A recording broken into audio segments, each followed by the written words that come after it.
Here's the 30-second lesson on what legends know. Never practice nunchucks in a crowded room. Never eat chole before a road trip. Always take your shirt off before you iron it. Don't take a call near a swimming pool.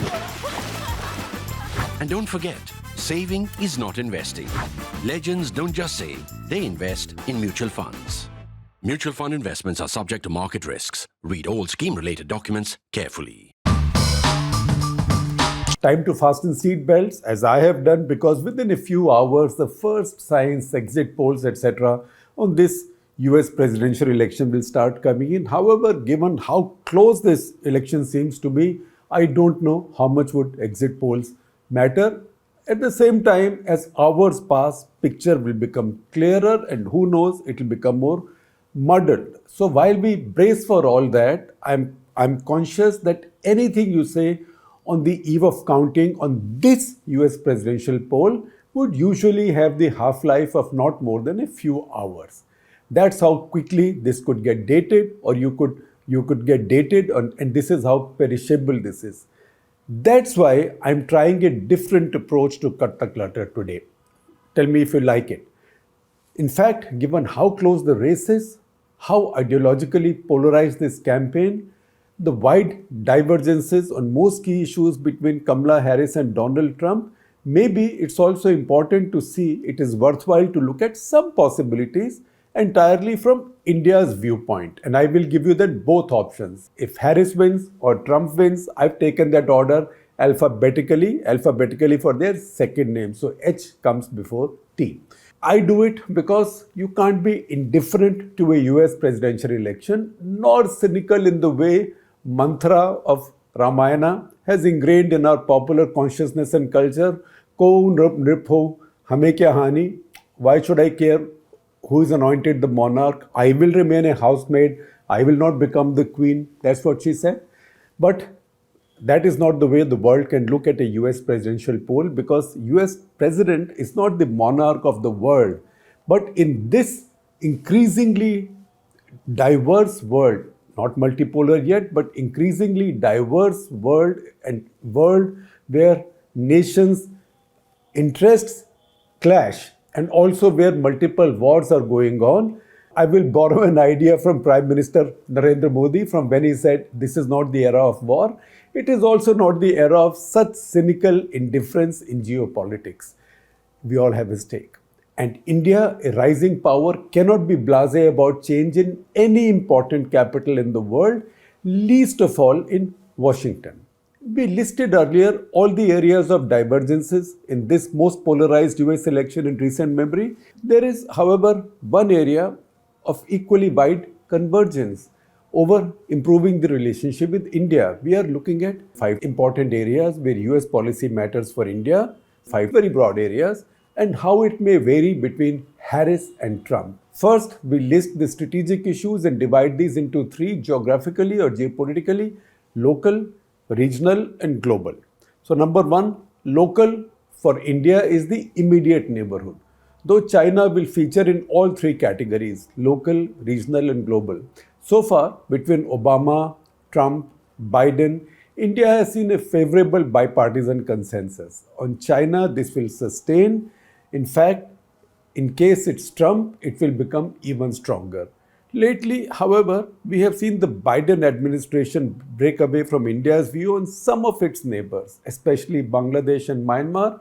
In the case of both, the entrenched democratic establishment has taken charge of policy and helped achieve a regime change in at least one, that's Bangladesh, both to India's discomfiture along its most sensitive borders. Expect continuity, of course, if the Democrats return, and pressure on the Myanmarese junta to increase. But if it's Trump, Mohammad Yunus, and both the Islamists backing him alongside and the generals from behind should get very nervous. Trump has indicated clearly enough that he sees Yunus as a democratic fellow traveler. And that statement that he put out, it was an appeal to the Hindu vote, but at the same time also reflects a certain view that he has of Yunus and the democratic foundations, the Clinton Foundation, Obama and the others backing him. That's why if the trends show that Trump is leading or looks like winning, then the capital in which the nervousness index will rise the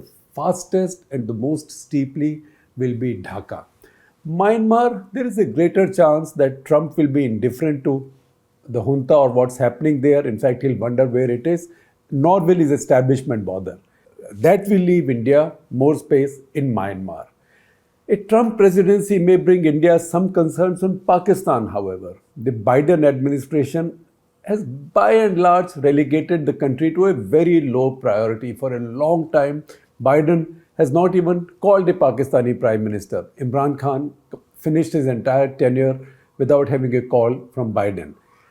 Trump had found some oomph in Imran in their meetings, and his administration may just be more inclined to help bring him back and figure out a better working relationship with the old ally, or maybe a transactional one as well. All guesswork, but this space needs watching. Number two, regional. Strategic issues, regional. Regional will define generally as countries within about 2000 kilometer radius from India, 2000, 2500 kilometer radius from India. This will span the Middle East to our west, all of ASEAN, some North Asia and China to the east. The Middle East currently is caught in a multi-layered war. With Harris, we will see continuity and fresh pressure on Netanyahu to shorten the war and even a possible outreach to Iran. And again, a push for a two-front solution. Trump will mean more radical changes. He will be more partisan, treating Iran as enemy from day one and encouraging Netanyahu to fight to the finish and even help him do it quickly or faster. For India, it will be a mixed bag. But remember, for all his disruptive talk, Trump actually played a very constructive role in the Middle East. He brought the most stability to the Middle East with Abraham Accords. These, as our foreign affairs columnist Swasti Rao pointed out, I will share her article and her video also with you. These led to I2U2 and then IMEEC, that is the India, Middle East, Europe corridor. Other one is Israel, India, US, UAE, that is I2U2.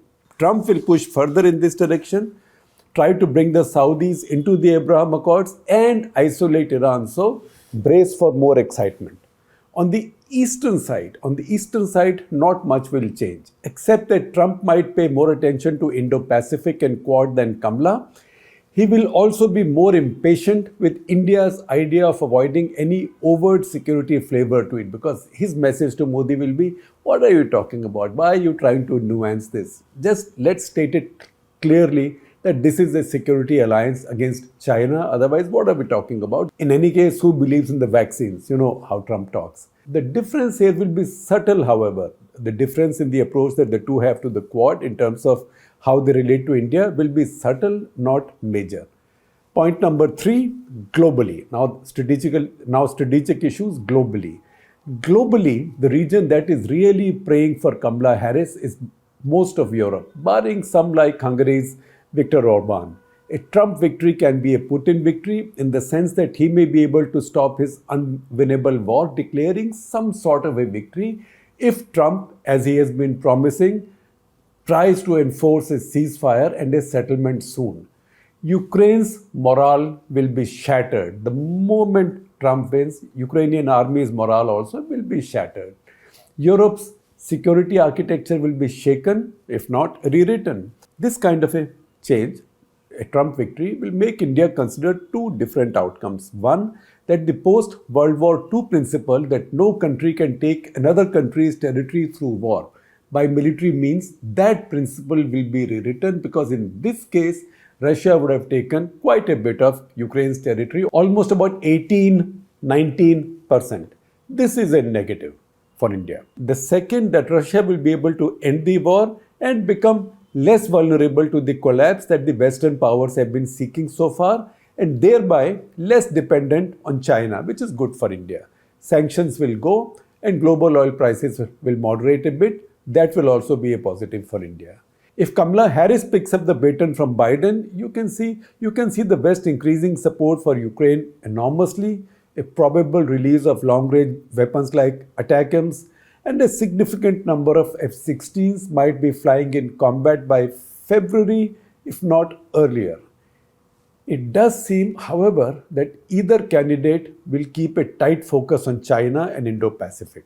If Trump frees up Washington's resources and mind space from Ukraine, he might make this focus sharper. But then Trump and focus won't always go together.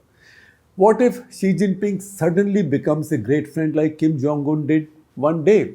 So keep your fingers crossed. Strategic issues over, we come to the economy, our point 4. On the economy, both sides are now more insular and protectionist, though Trump will be more so. That will be a big worry for India, given that the US is more often than not openly its largest trading partner. And not just that, it is also the one with which India enjoys the biggest trade surplus, $35.2 billion last year, and tracking even more in 2024. In fact, if I look at the data, I look at the charts, I see that by August already, India has notched up a surplus of $15 billion. Trump will put this and also offshoring, or what he sees as export of American jobs under pressure. That's more than 2 million white-collar, high-paying tech jobs in India. The other thing that will come under pressure, whatever government comes to power, but much more if it's Trump, will be on immigration. So once again, I don't see a big problem for people with skills, people who know technology, people who are needed in critical sectors. For students, I think that will remain for bona fide students, not the kind of students who've been going in tens of thousands to Canada on student visas. Not like that. Genuine bona fide students, I don't see a problem for them. But the donkey business, the illegal immigration business, I think will become very, very difficult now. And if Trump comes, this will more or less stop. It will also become very dangerous. Finally, we come to our fifth and last point, technology, weaponry, social and political issues. We are rolling them all together. There won't be much change on India's access to science, technology, defense hardware and intelligence cooperation. If anything, it might improve under Trump. The fact is, all these areas are the least prone to changes and will be least affected by who wins this election. One area that can vary radically between Harris and Trump is the socio-political lecturing and concerns that a Democratic administration is more likely to express to the chagrin of the Modi government. To that extent, a Trump win will be a win for the Modi government, as for the many strongman governments across the world. In conclusion, we need to remember three things. Number one, no US administration or leader is pro-India or anti-India. They will all be pro-America. They will then see where India fits in their interests, how relevant it is. Strategic policy is not about sentiment. I will tell you a story here. Steve Cohen, from whom we learned a lot of our strategic analysis and a lot about international affairs, he used to tell us sometimes there was an impression in India that Stephen Solar, who was a congressman from New Jersey, or Larry Pressler, who famously brought in the Pressler Amendment to delay the supply of American F-16s to Pakistan. In India, it was tempting to call them pro-India. Steve Cohen used to say they are not pro-India. They are pro-America. They are taking a view which seems to be pro-India. It's friendly to India because they think that what's good for India is also good for America. So once again, I repeat, no US administration is pro-India or anti-India. They are pro-America, then they see where India figures in their strategic picture. Number two, irrespective of what you hear from Donald Trump or on social media, the US is not a power in decline. Of course, you can always make America greater again, but it's not a power in decline, economically or strategically. As Fareed Zakaria pointed out just a week back, in 2008, the US GDP was about 1.5 times that of Eurozone. Today, it is about twice as much. And even as China slows down and Europe keeps declining, the US will keep growing. The chance of China ever exceeding America's economy today looks to be zero. In fact, I would go so far as to say zero. And the last, though I know it's a very popular idea among many in India, de-dollarization. I've still not understood why it sets so many people's hearts aflutter. a decline of the dollar. If dollar goes away, what will replace it? It will have to be the Chinese yuan. There will be no such thing as a BRICS currency, because BRICS currency, if at all it comes in, will be another name for the Chinese yuan, because China is bulk of the BRICS economy. China at this point is more than 5 times India's economy. That said, de-dollarization isn't an idea whose time has come. There is going to be no de-dollarization. There might be 1%, 0.5%. Even today, about 58 to 59% of the global reserves are held in the dollar. So this is the global reserve currency. This is not about to change. The dollar, as many wise people have said, and these include the leading RSS BJP intellectual Ram Madhav, who explained this in an article in the Indian Express, of which I will share a link with you. The dollar, he said, will remain predominant. So please do not let any BRICS kind of noise confuse you. This will also not change whether it's Harris or Trump on Wednesday. The dollar is here to stay.